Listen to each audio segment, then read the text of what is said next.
Friday, September 24th, 2021. Orlando, Florida. Look at this woman. There is no fear in her posture. Outside the leasing office at Arden Villas, a surveillance camera documents the mundane. The digital clock displays 5:06 p.m. Miya Marcano, 19 years old, walks across the pavement. She checks her phone. She don't know these are the final minutes of her life. She adjusts her bag. There is no urgency in her stride. She is simply walking from her shift at the leasing office to her apartment, Unit 144. The camera records this motion for 3 seconds. It is the last documented image of her alive. She walks out of the frame, past the swimming pool, and toward her front door. She doesn't know that someone is already inside. It is the evening of September 24th. Miya Marcano is scheduled to fly home to Fort Lauderdale. Her father, Marlon Marcano, is waiting at the airport. The flight lands. Passengers disembark, streaming through the terminal with luggage and tired smiles. But Miya does not appear. Her father checks his phone. Nothing. He calls. It rings once, then goes to voicemail. He texts. No response. The minutes stretch into an hour. By 10 p.m., the family group chat shifts from casual check-ins to rising panic. Her cousin, Kaylee Sue, sends a message asking if anyone has heard from her. No one has. Instagram shows no activity after 5 p.m. Her Snapchat location has frozen. Meta, pause, sex, 0.5. The digital silence is louder than any scream. Kaylee decides to drive to Arden Villas herself. She arrives just after 11 p.m. The parking lot is quiet under sodium lights. She walks to Unit 144. Meta, pause, sex, 0.5. The windows are dark. Meta, pause, sex, 0.5. She knocks. No answer. Meta, pause, sex, 0.5. She presses her ear to the door. Meta, pause, sex, 0.5. The only sound is the hum of the complex's air conditioning units cycling through the humid night. By the early hours of September 25th, the family requests a welfare check. A deputy from the Orange County Sheriff's Office arrives at the complex around 2 a.m. His body camera captures the interaction. He stands at the threshold of Unit 144 with a flashlight, his voice calm and procedural. The family explains their concern. Miya never misses flights. She always answers her phone. The deputy nods but does not seem alarmed. He shines his light through the window. The curtains are drawn. He tries the door. It is locked. There is no sign of forced entry. No broken glass. No blood. No disturbance. He turns to the family and delivers the standard line. She is a young adult. She has the right to leave. People do this all time. Maybe she met someone. Maybe she needed space. The family protests. This is not like her. The deputy is polite but firm. Without evidence of foul play, there is nothing he can do. The door remains closed. The camera lingers on it for a moment, a barrier the police refuse to breach. Inside, the apartment is silent. Outside, the family stands in the hallway, frustrated and afraid. The procedural failure is complete. Because there is no violence visible from the outside, the case is classified as a voluntary disappearance. The family refuses to accept the theory. By midday on September 25th, they begin their own canvassing. Simone Westmoss, Miya's aunt, circles the building. She studies the windows, the doors, the pathways. She notices something the deputy missed. The bedroom window of Unit 144 is slightly ajar. The screen is intact, but the window itself has been left open. She calls the family over. They confer quietly. Someone suggests they check inside. They access the room through the window. The interior is messy, but not in the way Miya would leave it. Clothes are scattered. The bed is unmade. A dresser has been pushed against the door from the inside, blocking it. The family stares at this detail in silence. Someone blocked the door. Someone did not want to be interrupted. But if the door was blocked, how did that person leave? The answer is obvious: through the window. The documentary focuses on this forensic anomaly, this quiet disturbance that the police overlooked. The voluntary theory collapses. This is not a young woman who decided to leave. This is a crime scene. The family calls the sheriff's office again. This time, their voices are sharper. This time, the police listen. The narrative introduces Armando Caballero, a 27-year-old maintenance worker at Arden Villas. He is not initially a suspect to the police, but he is to the family. They know his name. They know his face. He had expressed romantic interest in Miya. She had rejected him. Text message screenshots from weeks prior show the trajectory of his attention. At first, polite, then persistent, then strange.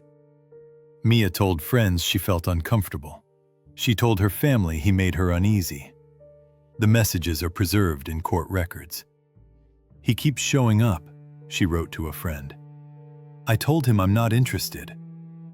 Caballero is described by coworkers as helpful, reliable, and quiet. He wears the maintenance uniform with casual authority. He has access to every unit in the complex. On Saturday morning, September 25th, he appears at the scene. He approaches the family in the parking lot. He asks if they have found her yet. His tone is calm, almost curious. The family studies him. There is no panic in his voice, no urgency, just a flat, detached interest. The contrast is drawn between his public persona and the obsessiveness revealed in those texts. Later, investigators will note this behavior. The insertion of oneself into the search, the quiet surveillance of the people searching for the victim. One of the most chilling pieces of archival evidence is introduced on the afternoon of September 25th. A cell phone video recorded by Miya's family in the parking lot. They surround Caballero's silver Ford Fusion. The camera shakes slightly. Voices overlap. Someone asks him directly, "Did you take her?" He looks at the camera. His expression is calm, almost bored. He shakes his head. No. He is wearing his work uniform. His hands are visible, resting at his sides. Steady. Relaxed. The family's desperation clashes with his cold detachment. Someone demands to see his trunk. He agrees without hesitation. He opens it. The trunk is empty, clean. The family steps back. The camera captures their frustration. They have no proof, only intuition. Caballero closes the trunk. He gets in his car and drives away. The narrator notes what the camera did not catch. Hours earlier, Caballero had purchased cleaning supplies: bleach, trash bags, duct tape. The receipts are time-stamped. The stores are logged. The purchases are documented. But in this moment, standing in the parking lot, the family has nothing but suspicion and a hollow feeling in their chests. Detectives finally access the electronic lock logs for Unit 144 on September 26th. The data is stored in the property management system. Every entry, every swipe of a key fob is recorded with a timestamp. The log is reviewed, line by line. At 4:30 p.m. on September 24th, 30 minutes before Miya's shift ended, a master key fob was used to enter her apartment. The fob is registered to maintenance. It is registered to Armando Caballero. The timeline solidifies with brutal clarity. He did not break in. He did not force the door. He used a key. He let himself in and waited. The terror lies in the premeditation. While Miya was still at work, still sending texts to her family about her flight, still planning her weekend, he was inside her apartment. The bedroom. The place she should have been safest. The documentary emphasizes this violation. The locks were supposed to protect her. Instead, they were the weapon. The data does not lie. The fob log is irrefutable. Caballero is no longer a person of interest. He is the suspect. Investigators review the complex's surveillance footage again, this time with a specific target. The cameras operate on a loop. Some footage has already been overwritten, but the night of September 24th is still preserved. Grainy night vision footage shows a figure leaving Mia's building in the dark. The figure is carrying something large. It is wrapped in fabric. Pink fabric. Mia's blanket. Her family will later confirm. The figure moves with purpose, not panic. He walks to a silver car parked in the shadows. He places the bundle into the trunk. The trunk closes. The car drives away. The timestamp matches the gap in Caballero's alibi. He told coworkers he left work at 6 p.m. The footage shows him still on the property at 8 p.m. The mundane item, a bedroom blanket, transforms into evidence. Later, forensic analysts will note the pattern of the fabric visible in the footage. It matches the blanket found in Mia's apartment photos on social media. Pink with white stripes. Soft. Ordinary. Now, a shroud. The investigators add this to the file. The net is tightening. But Caballero is still free. Caballero is brought in for questioning on September 27th. The interrogation room is small, lit by overhead fluorescence. Detectives ask him about the key fob. He admits he used it. He says he entered Mia's apartment to check the air conditioning unit. Routine maintenance, he claims. They ask him about the blanket. He says he does not know what they are talking about. They show him the surveillance footage. He shifts in his chair. He says it is not him. The detectives press. Without a body, they cannot charge him. They release him. But the forensic team is not waiting. They triangulate his cell phone data from the night of September 24th. The map on the screen shows his device moving away from the apartment complex around 9 p.m. The blue dot travels south, then east. It stops at the Timber Scan Apartments, a dilapidated complex in a wooded area 20 miles away. Caballero used to live there. The GPS lingers at that location for 45 minutes. Then it returns to Arden Villas. The data is cold, mathematical, damning. The investigators now know where to search. On the morning of September 27th, detectives execute a search warrant on Caballero's apartment. They move methodically. Every drawer, every closet. They find a box cutter in the kitchen. They find a backpack containing gloves and tape. They find the master key fob on his dresser. They bag each item. But they do not find Caballero. His car is gone. His phone is off. An alert is issued. Law enforcement across the county is notified. He is considered armed and dangerous. At 11 a.m., maintenance workers at a different apartment complex make a discovery. They enter a garage unit that has been left open. Inside, they find a body. It is slumped in the front seat of a silver Ford Fusion. The medical examiner confirms the identity, Armando Caballero. Cause of death, suicide. A single gunshot wound. The weapon is found beside him. The interrogation phase is over. The only witness is now dead. The investigation shifts. The pursuit of a suspect becomes a pursuit of the victim. The search radius expands to the location his phone pinged, Timber Scan. The woods. The silence. The Orange County Sheriff's Office mobilizes a massive search on September 28th. The documentary details the grid search of the wooded area surrounding Timber Scan. It is hot. The terrain is swampy, thick with palmetto brush and fire ants. Search teams move in lines, calling out grid numbers over the radio. They are looking for disturbed earth, for the color pink, for anything that does not belong in the woods. The family is kept at a perimeter. They stand in a parking lot a quarter-mile away, watching helicopters circle overhead. The sound of the rotors is constant, a mechanical heartbeat. The tension is built not through music, but through the sound of boots moving through tall grass and the static of police radios. Hours pass, then days. The search expands. Cadaver dogs are brought in.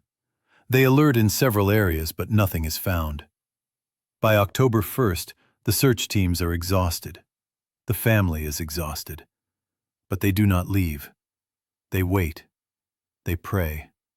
They hold signs with Mia's face on them, standing under the Florida sun. On October 2nd, 2021, at 10:45 a.m., a search team in the wooded area near Timberscan spots something off-color in the brush. It is fabric. Pink fabric. The team leader radios in.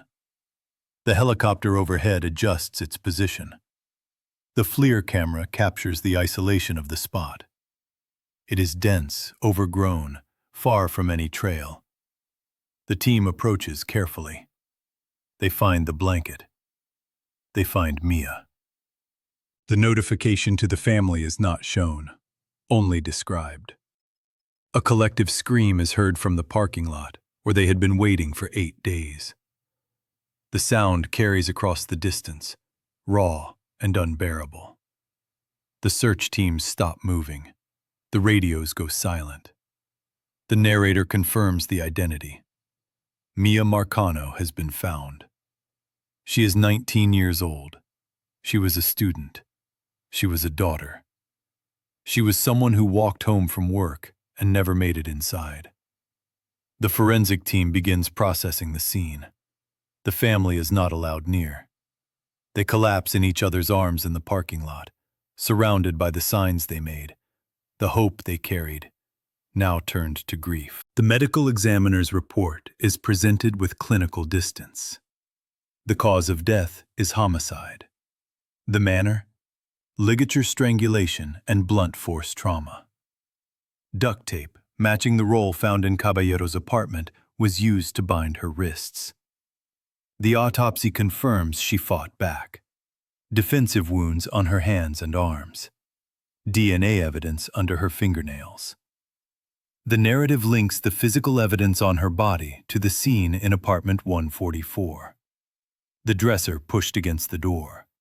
The struggle. The blocked door was her attempt to keep him out, or his attempt to keep the world out while he committed the act. The timeline is reconstructed. He entered at 4:30 p.m. She arrived home at 5:15 p.m. By 6 p.m., she was dead. By 9 p.m., she was in the woods. The lawsuit filed by Mia's family against the Arden Villas Management Company. The claim? Negligence in the handling of the master key fob system. The electronic locks, marketed as security features, were exactly what the predator used to hunt. The case settles out of court. The terms are undisclosed. But the legislative response is public. Florida introduces Mia's Law, requiring apartment complexes to change locks within 24 hours of an employee's termination and to notify tenants of any maintenance entry. It is a procedural wrap-up, but it feels hollow against the loss. The courtroom empties. The family remains. The silence is heavier than any verdict. The screen returns to the surveillance feed from the prologue. September 24th, 5:06 p.m. Miya walks across the pavement again. The narrator speaks. The camera saw her walking home, but the data showed that someone was already there, waiting in the dark, holding a key that was supposed to keep her safe. The video freezes on her turning the corner. The timestamp ticks 1 second forward. Fade to black.